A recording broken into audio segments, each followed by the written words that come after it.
Salut à tous et à tous, on se retrouve aujourd'hui pour une vidéo consacrée à la préparation de cette terre à betterave. Je vais vous montrer vite fait avec quoi on bosse. Là on est herse rotative avec le crosskill. Hier j'ai ouvert les terres avec la herse. Donc on a à peu près 8 hectares de betterave à semer. Et donc on a choisi de préparer comme ça. On va essayer de garder au maximum la fraîcheur du sol. C'est-à-dire qu'on va pas travailler beaucoup en profondeur. On va éviter de tasser de trop, mais il faut quand même un petit peu tasser pour faire un lit de sémence meuble. Meuble, ça veut dire qu'il est à peu près d'aplomb et fertile, parce qu'on a remonté de la terre fertile grâce au labour, toujours dans la même politique de diminution des IFT. Le labour qui nous permet d'enlever les maladies, etc., etc. Les betteraves en général, c'est un retour tous les 6 ans sur les parcelles. C'est assez compliqué quand on a des petites surfaces. Quand on a des rotations assez longues, mais qu'on a des petites surfaces, c'est assez compliqué de ne pas mettre sur les mêmes parcelles. Bon, là en tout cas ça fait à peu près 10 ans qu'il n'y en a pas eu sur cet endroit là, donc c'est pour ça qu'on les fait là. Ce qu'on va essayer de faire, c'est comme j'ai dit, garder la fraîcheur du sol, parce que ça peut qu'on ait plus du tout de précipitation dans les mois à venir. Donc si les betteraves n'ont pas d'eau, les betteraves elles sont moins riches, elles sont moins grosses, et donc elles font potentiellement moins de rendement. Une betterave est essentiellement constituée à 80%, c'est de l'eau de la betterave. Et donc les betteraves, nous elles sont vendues à Cristal Union, donc c'est une coopérative. Cristal Union qui se trouve à Arcis-sur-Aube, c'est à peu près à 30 km d'ici. Ils quadrillent le secteur, donc nous, ça nous permet d'avoir un débouché grâce aux betteraves. Et les betteraves aussi, il y a des contrats éthanol, etc. qui existent, mais nous on fait pas ça, nous c'est pour la sucrerie d'Arcis. Voilà. Ensuite, ça peut être aussi des débouchés pour les éleveurs, comme je l'ai mis dans la vidéo des taurillons avec les éleveurs qui font de la pulpe de betterave, mais qui la font eux-mêmes. Nos betteraves nous partent en sucre, et c'est le sucre d'Adi si vous connaissez. Je pars pour le champ, et puis j'en ai un peu pour un moment, parce qu'on roule pas très vite, parce qu'avec ce genre de combiné, les crosskills derrière, faut pas rouler trop vite. On n'a pas mis les crosskillettes parce qu'on veut pas trop retasser non plus, mais une année par exemple on va vouloir tasser, on mettra le herse rotative, crosskillette et tasse avant. Tasse avant, on aurait bien aimé le mettre, sauf que là on peut pas parce qu'on n'a pas le troisième point adéquat. Il faudrait qu'on prépare maintenant pour semer dans la semaine.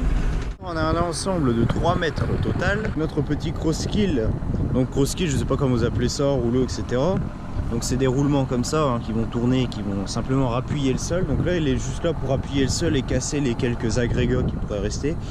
Il y a quelques agrégats qui sont assez compliqués à maîtriser, si impossible à casser même à la rotative. Donc lui il fait 3,20 m et il correspond totalement, mais pile juste, il y a juste un roulement qui sort de l'axe de la rotative. Donc comme ça évite que ça fasse des bourrelets.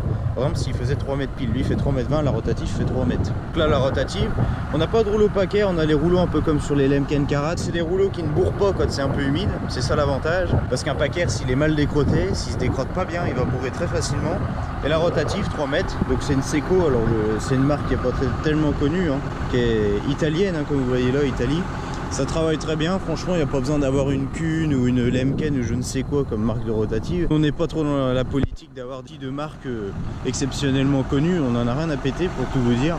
L'important c'est que ça travaille et elle est là depuis les années 80, elle nous a toujours bien servi. Donc là vous allez voir un peu le travail que ça fait. Donc la terre, bon, c'est toujours le 6920 devant. On n'a pas mis le tasse avant, on n'a pas mis de masse devant pour pas que ça tasse de trop. Donc là, comme je vous ai dit, j'ai ouvert la terre hier. Donc alors hier, j'ai passé la herse plate. Herse plate, ça a très bien été dans le labour.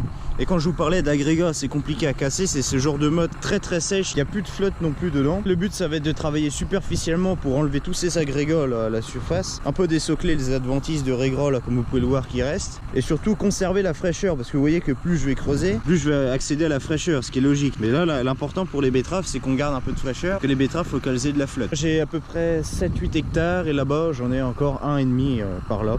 On a récupéré un peu de part de betterave. Donc ici, là, juste pour faire la parenthèse, il y a notre œillette, donc le pavot pour ceux qui connaissent pas, et elle lève pas très bien là cette année. On va voir ce que ça va donner, mais bon, là je vais attaquer le champ et puis je vous reprends après pour voir ce que ça donne. Alors là, comme on peut le constater, ça fait vraiment un travail comme on l'attendait. Là, on est dans le RC, toujours avec nos gros agrégats. Et vous voyez ce qu'ils deviennent, nos gros agrégats. Ils deviennent des petits agrégats. Donc parfois, on a des bouts de craie comme là, vu qu'on en est dans des sols crayeux. Mais là, ça tamise vraiment comme il faut. Ça nous met vraiment un truc meuble et qui garde la fraîcheur. En fait, ça garde la fraîcheur à la surface. En fait, ça a été juste rechercher la petite couche juste en bas, là, à 5 cm. Il nous a permis de remonter ça. Et comme ça, on va garder de la fraîcheur dans le sol. Et pour les betteraves qui ont besoin de quand même d'humidité pour bien se développer, pour faire faire un rendement correct. Donc là normalement on devrait avoir ce qu'il nous faut. On va continuer comme ça, puis on va voir si on sème aujourd'hui. Normalement on devrait semer dans la semaine. Vu qu'ils annoncent beau toute la semaine, on va laisser juste sécher le dessus et après ce sera bon. Donc tout travaille très bien, le tracteur a aucun problème, hein. En 3 mètres 150 chevaux dans nos terres, on pourrait mettre au moins 5 mètres derrière. On ne le fait pas, tout simplement parce qu'on est une petite exploitation comme je vous l'ai déjà dit, et qu'on travaille souvent à taille humaine. Donc là c'est pareil, la parcelle fait pas 10 hectares. On est dans le cadre de ce qu'on souhaite rechercher et donc on va continuer comme ça. Allez, on continue ça, je vous ferai une petite vue dans le tracteur pour vous montrer comment ça se passe. Je roule à peu près à 10 km/h, voilà 10 km/h tranquillement. La prise de force tourne à 670 tours minute, à peu près 700, ça dépend des fois. Alors ça se met relativement bien à l'arrière, je vais essayer de rester stable sur l'arrière, vous voyez un petit peu. Alors déjà on va travailler si fin, c'est parce qu'on a un semoir monograine et c'est pas des disques couvreurs. Il y a des nouveaux semoirs, c'est des disques couvreurs où on peut se mettre dans les pailles. Nous il suffit d'une paille pour que le disque se bloque et ça ne sème plus. On prépare vraiment tout fin, de la terre vraiment tout fin avec des petits agrégats. Les petits agrégats justement c'est ceux qui contiennent le plus de flotte, donc on va les garder à la surface et on va éviter de travailler trop creux. Comme ça va nous permettre justement de garder la fraîcheur puisqu'on a eu pas mal de précipitations ces derniers temps et pour le coup je pense qu'on en aura plus. Donc ça c'est le principal. Et donc ensuite on rameublit bien le sol car les betteraves faut qu'elles soient sur un lit de semences stable avec la terre fertile qu'on a remontée du au labour. Voilà, ça je l'ai déjà dit ce matin, il n'y a rien que je vous apprends.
Là, toujours comme on peut le voir, Crosskill qui rappuie, il rappuie bien la terre derrière.